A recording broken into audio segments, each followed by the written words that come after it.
Once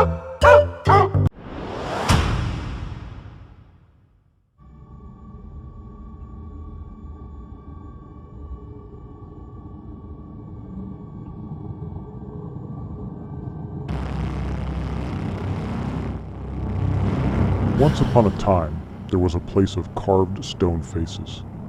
A man with a lantern lay sleeping a dreamless sleep. The man knew nothing. One day, the man woke up. He rubbed the dried ink caked over his eyes and opened them. Around him, he saw other people stirring, and beyond, a horizon of unbroken darkness. A woman approached the man with the lantern. Her soft hand reached out to him. They had no words. They were a mystery to each other. Suddenly, a monster emerged from the darkness. Its eyes wild with hunger, it attacked. The people were no match for the monster. It tore their flesh and crushed their bones between its teeth. Some it devoured whole. Overcome with terror and grief, the man with the lantern collapsed to the ground. Cold stone noses pushed into his side. There was no escape. But the man did not want to die. Desperately grasping at the cold stone faces, he felt a crack and tore at it with all his might. A piece of stone came free. It was sharp and deadly. The man with the lantern scrambled to his feet, his weapon clenched in his fist. He took a deep breath and roared into the darkness. Somewhere in the place of stone faces, nameless men stand together. They have nothing but a need to survive and a lantern to light their struggles.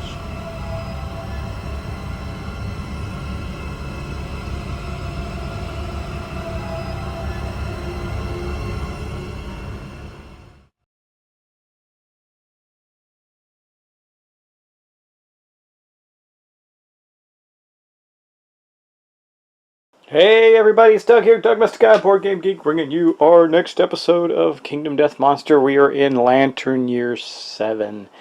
We're doing really well, actually. Of course, we have some things going on, crazy people, all kinds of bad stuff happening to some of them, but we are surviving it somehow, some way. And so we're going to continue on. First, there's a couple things I need to do at the end of last turn. I didn't do them. I'm going to do them as we return.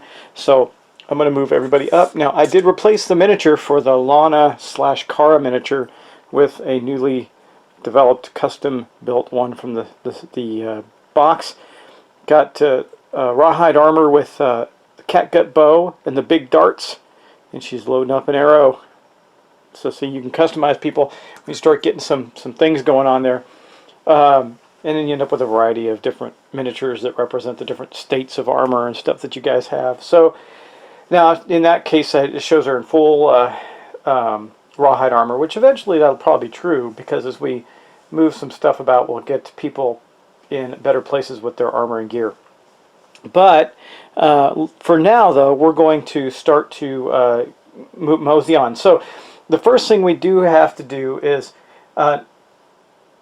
Kara she just got her second hunt experience. We need to roll on the age table for her. We never did. Cal is at 3. Angelica is at 1, 2, 3, 4, 5, 6.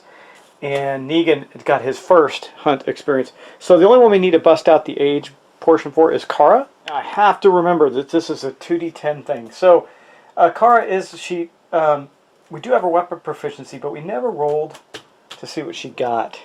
Because she would have gotten a permanent something, and she's got nothing on her sheet, so I needed to roll for that. Even though I did take care of her proficiencies in bow, she has now got bow proficiency going on. She only needs, she needs one more to get to, two more to get proficient in bow. But we're going to roll 2d10 on this table, so she did gain her proficiency, but now we're going to do that.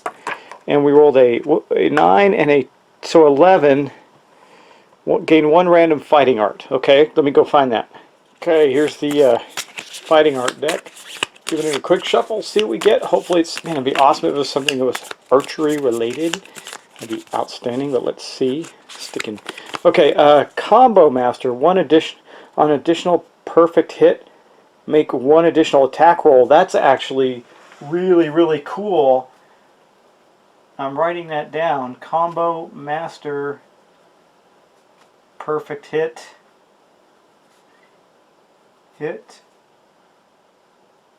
+1 attack. That is awesome. Wow, that is really good for anybody, but for her with the archery, because she might be able to get 2 shots, an extra shot in with that bow. That would be sweet. Okay, let's move on. Okay, so I made sure I took care of all the damage. I did adjust Angelica because she actually has a 10 sanity, not an 11, because she took a hit last turn, and that gave her 10 because she does not take damage while she's insane except for to her brain.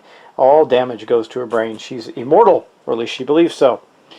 Anyway, let's mosey on. So now that we've done the return, everybody's gotten their stuff together. We don't have any special events that require that. We're going to move up to gain endeavors. We got 1, 2, 3, 4, 5. The reason we have 5 is because we get 4 for the returning survivors, and we get 1 for our collective toil. The person that has the tinker is not back out in the field, so we do not get the bonus from that.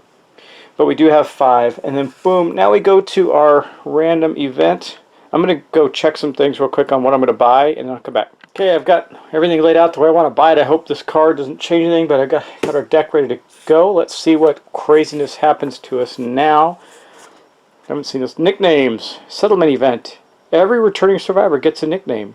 Roll 1d10 on all 3 tables below and nickname the survivor. Okay, let's do that. Alright, so we're going to roll a d10. So we'll start with Angelica. Angelica gained 2 Dingle, Sneak of the Lion. So Angelica is now Dingle, Sneak of the Lion. Angelica, Dingle, Sneak of the Lion. I have no idea what that means, but I'm writing it down. Dingle, Sneak of the Lion.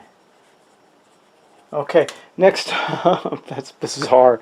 Okay, next up we'll go to Cal. Let's see what Cal gets. A 3, so he's going to be Dingle as well. 7 is going to be Savior, Dingle Savior. Savior's always use this result. Okay, and a 10. Oh man, this is cool. Dingle Savior of the Phoenix. So Cal is the Dingle Savior of the Phoenix. Still don't know what that means. I have a feeling this is going to come up at some point.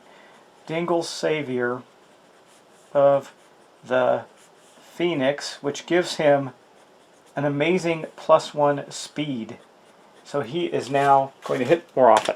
That is pretty cool because that's one of the few things that gains you a bonus when you roll 10. Okay, so now we've got Kara. Kara rolls a 9.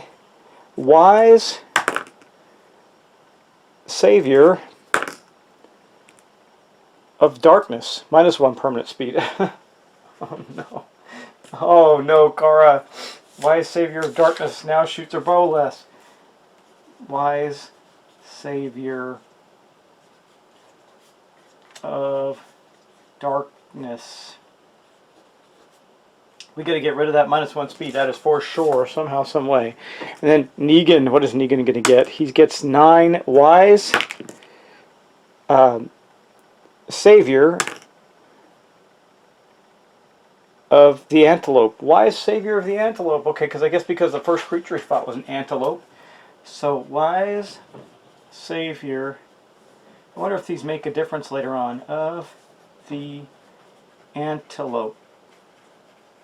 Okay, well, that happened. Now, what can you do? Oh, it says for an endeavor and an organ, you can rename. You can gain a nickname on the table, or you may change your first name. Well, why would that matter? Dingle? I mean, I want to change the Darkness one. The Darkness. Well, see, that's on the last table. So changing your first name. It requires pictograph. We have that. Anyway, I'm going to leave that up because that also has a lingering effect to it.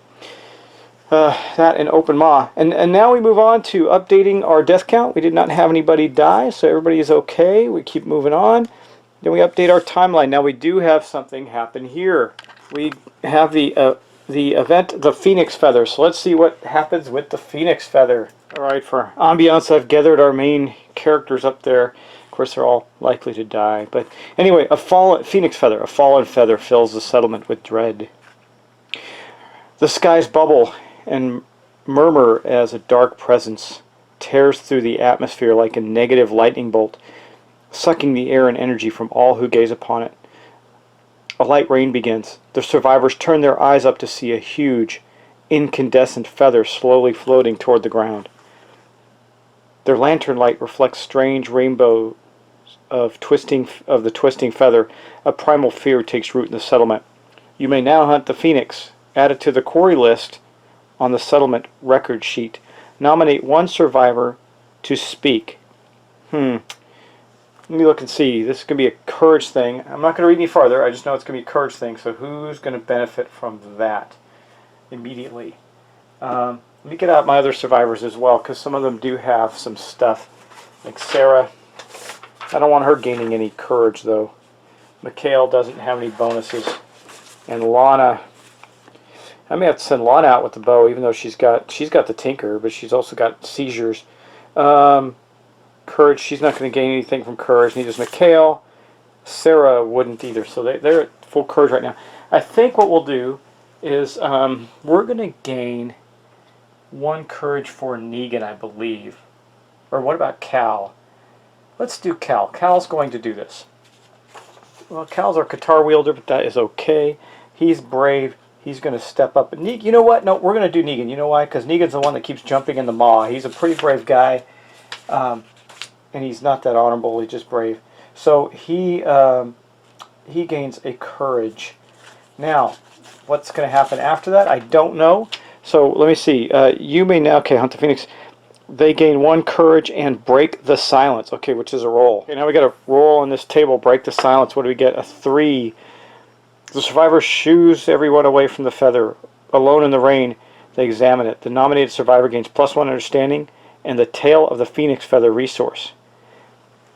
If the settlement choose survival of the fittest birth principle, the survivor raves to no one in particular about the oncoming trial, bursting into laughter. Okay, we don't have that. Okay, so Negan now has a point of understanding and a point of courage as a result of that event, and I'm going to mark down the phoenix on our quarry list.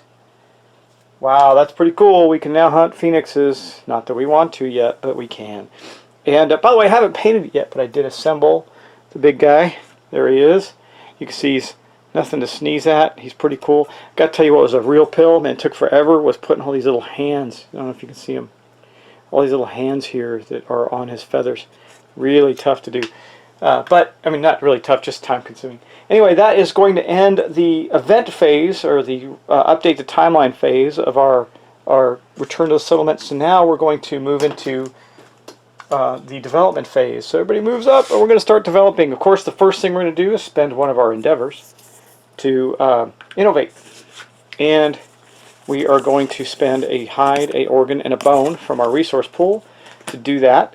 Now, because we have Symposium, we're now in a better place because we get to draw 4. So we're going to draw 1, 2, 3, 4. We still get to pick one, but we get more choice. We got Sculpture, +1 survival. Oh, I think we're going to take, all kinds of good stuff. What do we get? Sculpture gives the departing survivors gain +2 survival when they depart for Nemesis. That one's not that great. Hovel, survival, the settlement accepts the nightmare. This one, our survival limit goes up, and we gain a survival when we depart. Bone, we could gain survival, we could gain other stuff, and yeah, we know that one. I'm taking Hovel, there's no question. We need places to live. So we took the Hovel, so I got to get the Hovel consequences out of and add them to our innovation deck. So the Hovel consequences are bed, partnership, and family. Those are going to get added to our deck for next year when we get to, if we innovate. And now we get to add a survival limit to our settlement. We're at 4 now, and that one gives us another +1 additional survival. So most of our survivors are going to be leaving with at least 3 survival. That is really good. And also, depending on their gear, they might be leaving with 4. So we're getting to a point where I'm feeling really comfortable with our ability to survive. Next thing we're going to do is I'm going to go to the organ grinder. Well, I'll save the organ grinder for last. Next thing we're going to do is go to the leather worker. Here at the leather worker, we are going to spend an innovation to build some leather. So we're going to have one leather there. Let me see. We need a one leather here. So we're going to get two leather out of this, I think. Or is this just... Is it, yeah, one leather, one bone for the cuirass, and then one leather, one anything, one hide, I think, for the bracers. Yeah. Okay, so we built two leather with that, and with that, we're going to use a leather. I'm not going to get out the cards. We have cards for leather, but I'm not going to worry about it because I'm not keeping any of it. We're going to build a leather cuirass, which is, by the way, 3 armor. It doesn't have any special abilities, but it is 3 armor. And then with the other leather and this organ that can be anything, we're going to build leather braces. When you depart, gain +2 survival. That is really good. So that was the leather worker, and again, that did cost us one of our innovations. So we have now spent 2 innovations. We have 3 left. Okay, let's go on to the bonesmith. Like I said last time, we got this skull resource, so we're going to build another a skull helm because it's useful, and that will help us quite a bit. So we built a skull helm in the bonesmith, and then over in the organ grinder, we created a screaming brain. We used the screaming brain to create fecal solve, which I think is going to end up going to, I think it's going to end up Kara this turn, because Lana, I don't think she's going out with the bow, and that's too bad because she got her combo master thing, but she's now got -1 speed, so now she's only going to get 2 hits if she makes her combo. But we got 4 new items, that's really awesome, and we got 3 innovations left. So now we're going to do some other things. Now I think I'm going to first do the love juice right off the bat. We want intimacy, especially now that we have Hovel, because we can get something really good out of it. We're all too familiar with this. So I think Kara, mother of everyone, is going to get together with her typical man of choice, Mikhail. I think they're going to be the consenting people to drink the love juice and gain intimacy. So we're going to get to roll 2d10. Let's see what we get. A 7 and a 10. A 10. It's got the bonus. That's what I was... Oh man, right off the bat, really, this is fantastic, guys. So if the settlement innovated Hovel, a special child is born on this day, everyone remembers the birth of a very special child. Where she steps, hope flourishes. Birth of a savior. So, after many children, many children, the Mikhail and Kara had a special child. I do think we're going to pick one of our female survivors from our group, so I'm going to look on the back of the sheet. We got plenty of them to pick from. I'm going to name her Sasha. So Mikhail and Kara named her Sasha. And it's a female. Okay, now we're going to go to the the Birth of a Savior event. Let's take a look at that. Okay, Birth of a Savior. The newborn vanishes from the loving arms of the settlement for a fraction of a second. In that second, it spends a lifetime in the domain of the ethereal dreamer and returns with a dream. Choose one. Dream of the beast, dream of the crown, dream of the lantern. Okay, I don't know. I don't know what I want to do here.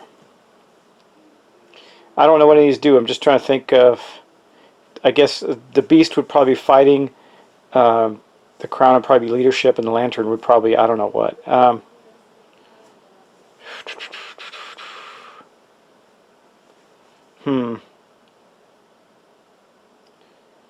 Let me think about this. I'm not reading them. I'm just thinking about which one sounds most appealing to me. Yeah, I don't know. Let me think. Okay, this was a hard decision because I did have to read them, so I understood what they were. And I think that we're going to take... I think we're going to take the Dream of the Beast. And the reason I say is because the newborn gains +1 permanent red affinity. That means anything that has a red bonus would be automatically automatically part of it. Like we have one completed red affinity already in play. And then I think what we'll do then is, because then she got this red life exchange. In the aftermath, gain 3 additional hunt experience. You may not place other gear. Apologies, I was about to sneeze. Other gear, meaning gear labeled as other. I went to look at that because that's where I was confusing. I said, what is other gear? It's the keyword other. So I went and looked, and there is gear with the keyword other. So she could never have that gear. And then you gain +1 permanent strength each age milestone. When you retire, you cease to exist. So that's that one. The other one gives you an armor bonus, the green. And I just don't have a lot of green affinities yet, but I don't know, I guess that could change. and I wasn't planning on giving the leather to this person when they go out. So then the lantern affinity is blue. Got a lot of blue gear. The rawhide gear is got a lot of blue. And you know what? You know what? I think she's going to do... Can we combo a lot of the blue stuff? I don't know. Well, anyway, if you combo the blue, it just changes your reach. That's good for archery and that. But yeah, we'd have to combo some we'd have to get some rawhide armor or something in place. See, I still can't make this decision. This is really hard. Because I'm thinking that this person, if we could extend range and reach, we do the lantern to make the catgut bow even more deadly. But then we're kind of replacing Kara and Lana again, and we've already got them in play. So I'm just not sure what to do. I got to keep thinking. I chose differently. We're going to go green affinity. So Sasha is going to be she took the Dream of Crowns. And now I'm writing it down. It is permanently committed. So we gain a new ability. We gain 1 green affinity, which will give her 1 armor for every one she has when she departs. So when we rearrange her grid with some stuff, she's going to be pretty good. And I think I'm trying to debate on who she's going to actually replace this turn, because she's got to get out and get experience. Maybe this isn't the time to do that, but I think it is. We'll see. I can tell you it's not going to be Angelica. We need Angelica on the fights because of her immortal ability. But let's continue on. We're not done yet with our phase. So let's stop there. So go back to our intimacy table. I don't think we need to do anything else. Let me just go back to that. And hold on. Nope, that's it. Okay, so we have 2 more endeavors left. I can tell you that right now we are spending one of them on the shrine. So I'm going to spend 1 more of our endeavors on the shrine. I want a 4 or better. A 10. What's a 10 do for the shrine? I don't think it does anything extra. It says 4 plus. Final adjustment. Departing survivors add +1 armor to all hit locations. That's what I was after. We have 1 more endeavor left, and do we want to do intimacy again? We do get 2 rolls. We could have 2 saviors. That'd be pretty awesome. I don't know what to do there. Let me see. What else can we do? Let me think. Now we'll use our last endeavor to augury. We could jump into the open maw again. I could send the savior into the maw, but if it killed the savior, that would be a bummer. But if we could gain courage and stuff. Do I do that? If the savior, or if I sent who just got some courage? Was it Negan? Negan could jump into the maw again. See if we could get. Oh man. Yeah, I don't know if that's worth it because he's already got the lantern sword. That was one of the best things you could get out of that. Well, unless you rolled a 40 plus, but we're not going to. I don't think we're going to take that chance. We're going to do an augury.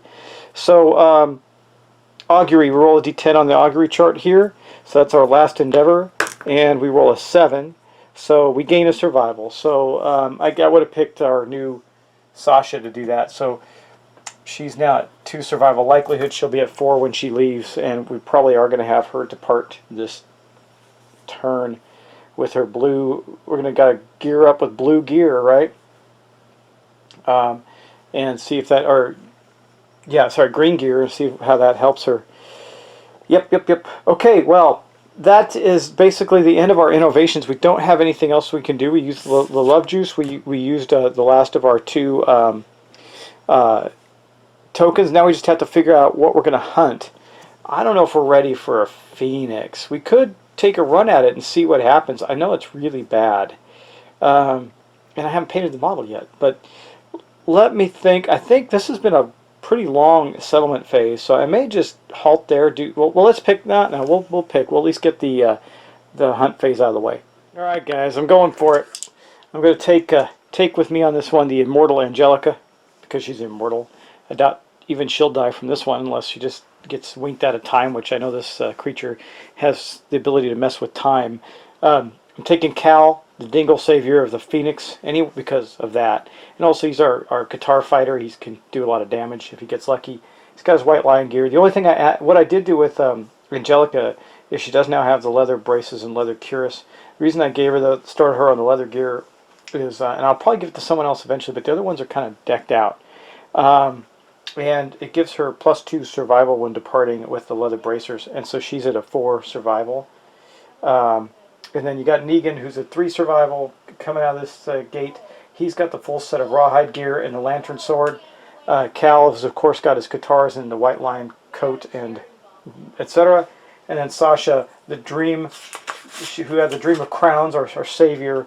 She's got 1 green affinity only, unfortunately. So, but she's got a catgut bow with a range of 7 now. That's good. And I gave her some other items, some monster grease and fecal salves to keep her out of the way, so she doesn't get hit. And then she also got some dried acanthus. So she's kind of our support person. We're going to go in fighting, but the first thing we have to do is our hunt phase. So we're ready to go. Of course, the first thing that happens is we go to the hunt phase, and I think we'll do Negan first. Negan's always first out. He's a pretty brave guy. We'll see what happens. The first thing we got to do is roll on the random hunt table. 95. Why do I think we've done this with 95 before? We'll see. Somewhere around there, right? Grim and frostbitten. There is a dead stillness in the air. The atmosphere becomes thick with worry, and the survivors carry on nervously. Soon a bitter cold sets in, and there is no shelter. Huddling for warmth, the survivors suffer 3 event damage to an unarmored location. Holy crikey. To any unarmored location. Holy moly, that is awful. Well, there goes all our great armor. That's really bad. Armor that has no remaining armor points is still considered armored for this event. Well, we were healthy, I mean, armor-wise. Actually, how does that work? I got armor in every location because of my shrine. It says have a point of armor in every location. Survivor to any unarmored hit location. Well, all our hit locations are armored. So does that mean it doesn't have an effect? I'm going to think about that. We'll move on. Okay. Let me think about that for a minute while I'll do this. Next up, I think we'll send Angelica to encounter the first of the Phoenix encounters on the board. Let's see what we get. Unmake. A static fills the air. Reality quivers and bends around the survivors. Objects spontaneously deteriorate while others appear to sharpen in the field of vision. Each survivor must nominate 1 gear in their gear grid and roll a d10. Okay. Well, alright, so that's going to be easy enough. So we'll start with Angelica. She's going to nominate her cloth armor. And roll a d10. What does she get? She gets a 1. Unmake. The gear twists and falls apart. Gain the resources used to craft this gear. There are none, so she gains nothing. So that her cloth armor in her waist just goes away. That was the starting gear. Okay, next up, I think we'll take rawhide pants for Sasha. A 3, that's not going to be any better. So that gets unmade. And the rawhide pants, I'm going to do this later. We've got to get the gear for her rawhide pants. Well, this is awful. Let's see, what are we going to do with... Man, we cannot afford to have any of Negan's stuff go away. But we'll be able to make it again, and he's got 2 swords. So he's going to nominate the scrap sword. Come on, high number 10. What does that do for us? A 6+. Remake. If the gear is a weapon, gain +2 strength tokens. If the gear is armor, the hit location it's worn on gains +2, or gains 2. If the gear is the other keyword, destroy it. No, it's a weapon, so he's now got 5 strength tokens. Negan, 5 strength tokens. He's never going to miss anything. He's a walloping machine. And then last but not least, we got... Now this is bad because Cal has nothing but good equipment. I guess he'll do his... The thing with the least effect is the white line skirt. Let's do that. A 9! So he's going to get to keep it 2, and it gets 2 armor.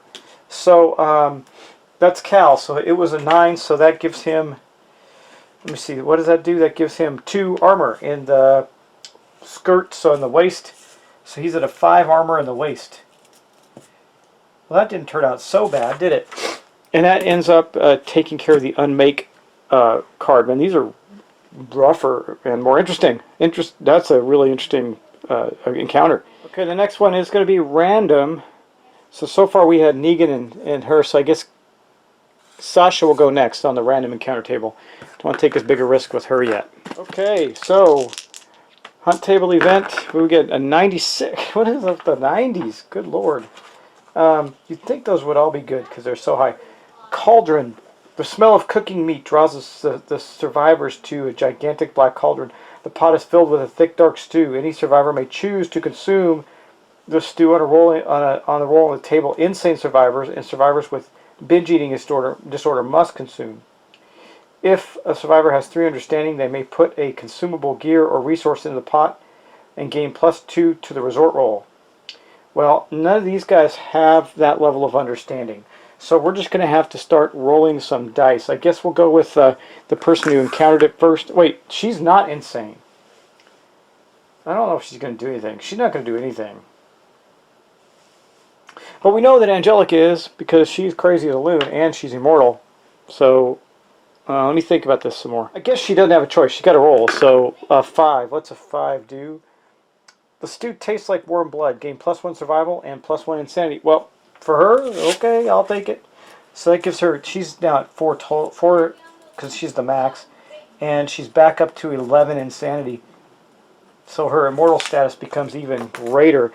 Okay, let's go with Negan. A 1, this can't be good. You try to eat, but the cauldron is empty. It calls out to be filled. You slice deep into your own flesh to nourish the cauldron.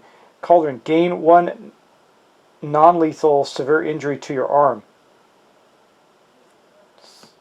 Okay, so I have to roll on the severe injury chart to his arm. My swordsman. Great. I think that's what that means. Let me think. Okay, hopefully this isn't too terrible. We roll a 6. What's a 6 do? Contracture. The arm will never be the same. Suffer -1 permanent accuracy. This injury is permanent and can be recorded multiple times. Oh, Negan, no. Why'd you do that to yourself, dude? Man, that's a bad thing. -1 permanent accuracy. So he's not as good at hitting. The same thing happened to his father, Logan. Logan ended up with that. So I gave him that. It can be compounded. Okay.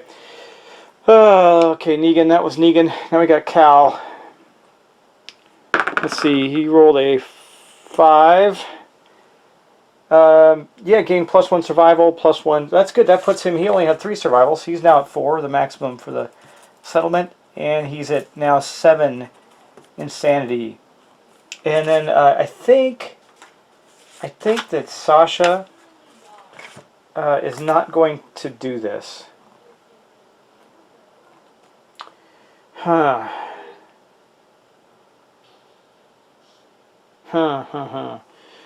know what? Let me think. She might as well go for it. Let's see what she gets. A 7. 5, the same thing. The stew tastes like warm blood. +1 survival, +1 insanity. She'll take that. So +1. Now she's got 1 insanity. That's good because she didn't have any. And she's at 4 survival now as well. So we got full survival going into the next fight. And then we move on. This has been a long hunt phase. And I think Cal was the last person to go. So he's going to take the last of the Phoenix Hunt ones. Let's see what happens. Reoccurring nightmares. Without warning, the survivors are plucked from time and find themselves standing at a threshold of overwhelming darkness. Place the survivors on the overwhelming darkness trigger and trigger the story event, even if they have already encountered this at this hunt phase. If the monster is between the survivors and the start space or on overwhelming darkness, the survivors are ambushed and begin the showdown immediately. That is really bad. Okay, so we're going to get overwhelming darkness. Well, this has not been very good for us, has it? Let me find overwhelming darkness. We have the ability to run away, thankfully, because we have the innovation that allows us to do that. Okay, gotta get past the principles here. Let's see. Sorry, guys. I should just pause, but I'm being stupid. Hold on. Well, each of us, our survivors, have to simultaneously walk this path. Obviously, I can't do that because it's just me doing this, but we have Negan is insane, but he's not courageous enough. Angelica is courageous enough, so Negan's going to walk the path of the insane. Angelica's going to walk the path of the brave. Cal will walk the path of the insane, and then Sasha will walk the path of the doomed. Unfortunately, let's roll some dice. Okay, I guess we'll do Angelica first. Path of the brave seems like the coolest one. An 8. 8 to 9. Foolish bravery. Gain +1 strength token and -1 evasion token. Okay. Well, so she's going to be a +2 strength this turn and -1 evasion. Let me get that. Okay, next up is going to be, we'll do Negan. He's walking the path of the insane. He rolls a 10. Hysterical, suffer the frenzy brain trauma. Okay, well, I think that means that's actually not a bad thing, if I recall, but I'll take a look at it after the fight. I'm just going to mark it down that he's currently suffering from frenzy. It's not even permanent, I don't think. And then we got Cal. He will do the same. A 6. You lash out at the unseen. All other survivors suffer 1 event damage to a random location. Okay, we'll start with Negan. He suffers 1 to the torso. That puts him at 2. And the 2 armor in the body. Because remember, we're all armored up, so we're in pretty good shape. So he's going to fight with 2 armor. Cal, he said every other. So Angelica in the body again, so she's at 3 armor in the body. And then Sasha in the head. Wow, she took her 1 point, and she's got no armor in the head now because she only had 1. So she's at 0. That's not good. Okay, that was his. And then we got Sasha, Path of the Doomed. She rolled a 2. 2 to 3. A pall of doom falls over you. Gain -3 luck tokens for the duration of the showdown. Holy Lord! So she can't critical. That's what that means, because it improves your ability. Luck improves your ability to critical, if I'm not mistaken. So she just won't be critical hitting anything. But let me look at luck, and just to be sure. Luck modifies the survivor's chance to cause critical. Yeah. So if it's negative, it's impossible. So she just can't crit this turn. And then let's look at the frenzy thing, because I think that's not terrible. Brain trauma, frenzy. Where's that? Frenzy. Gain 1d5 insanity, +1 speed token, +1 strength token, and nor slow on melee weapons. I may not spend survival and may not use fighting arts. You may not use weapon specializations or weapon masteries. Can be gained multiple times. So, okay, so let's roll a d5 for sanity. He got 1. That's not the best thing that could happen. So he's at 5 sanity again. Okay, and then he can't use this 2 survival. That's bad. But he does gain a speed token and a strength token. So he's got so much strength that's ridiculous. I'll get one of those out, and then a speed token, and he is good to go. So he's going to attack 4 times with his lantern sword, though he doesn't hit as well as he used to. All right, and then, because we're behind the Phoenix, we get ambushed. So I'm going to set up the hunt phase. I got everything ready to go. We'll go over his abilities, but I think we're going to do it in another episode because, 1, my battery's running low, and 2, this has been a rather long episode. So we're going to do that, and maybe I'll just cut here. Maybe I'll come back and kludge it together in one episode. We'll see, but this has been a long one. So, guys, if I don't come back, thanks for watching, but I think I probably will just come back and finish it.